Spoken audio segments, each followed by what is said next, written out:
address complex conditions with simple, immediate solutions. Consider, for example, the time and resources schools across the U.S. have invested in attempting to narrow achievement gaps by training their teachers on culture or identity-specific learning styles, on the girl brain and boy brain, on the culture of poverty. We understand the lure of these approaches, as dangerous as they are.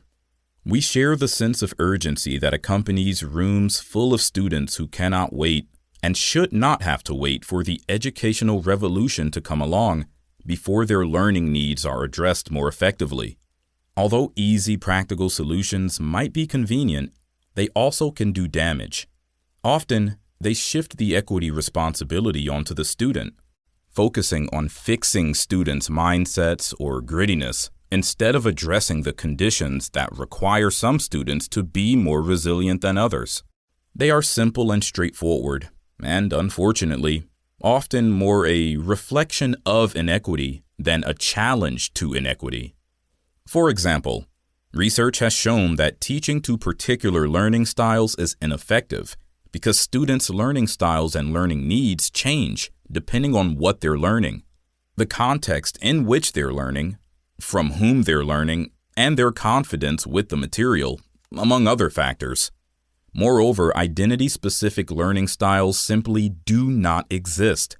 At any moment, the diversity of preferred learning modalities within individual identity groups, African American boys, for example, is just as great as the diversity of preferred learning modalities between identity groups. Complicating matters, a considerable portion of disparities in educational outcomes, such as academic performance and graduation rates, are symptoms of conditions that fall outside our individual spheres of influence as educators. We cannot control the racism and xenophobia students and their families face outside schools. We can, and we would argue we should at the very least be aware of these conditions and how they affect students' lives and school experiences. After all, these conditions also affect students' interactions with us and with the schools in which we work.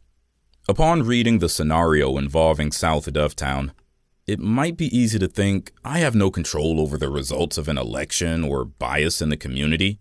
That has nothing to do with school. If only matters of diversity and social justice education were that simple. When the meeting was almost over and Mr. Smith hadn't mentioned the election or the bias incidents, Miss Amaya decided to speak up. As soon as Mr. Smith asked whether anybody had new business, she raised her hand. "I think we need to talk about how this election is affecting our students," she said. Several of her colleagues nodded. A few others fidgeted uncomfortably in their seats.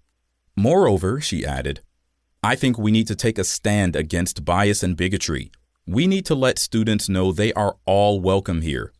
I don't know or care who voted for whom, but can't we at least agree we have a responsibility to all our students?" As a wave of chatter filled the room, Mr. Smith tried to regain control of the conversation. Okay, he said loudly. "Let's settle down. I figured somebody was going to bring that up. We are planning an anti-bullying workshop for our next professional development day, so things are in motion." "What about a public statement? We need to let the community know we don't support all this bigotry," Miss Samaya said. Mr. Smith responded, "As for that, we need to be careful not to enter the political fray. As a school, we can't take a political stand. We strive to be welcoming to all students, but a public statement might offend people who voted for Mayor Barton." "Well, I voted for Mayor Barton, and it would definitely offend me," Miss Allister, a language arts teacher, said angrily. "Whatever happened to free speech? I feel like I can't be honest about how this influx of Somalis and Hispanics has made it harder to teach the kids who are actually from this community. And a lot of it goes back to their parents refusing to learn how to speak English." There are no perfect answers or solutions when it comes to the complexities of diversity and social justice. Nobody has invented a magic formula for solving the issues swirling around South Dovetown. The scarcity of right answers underlines why we must develop and hone the knowledge and skills that help us to make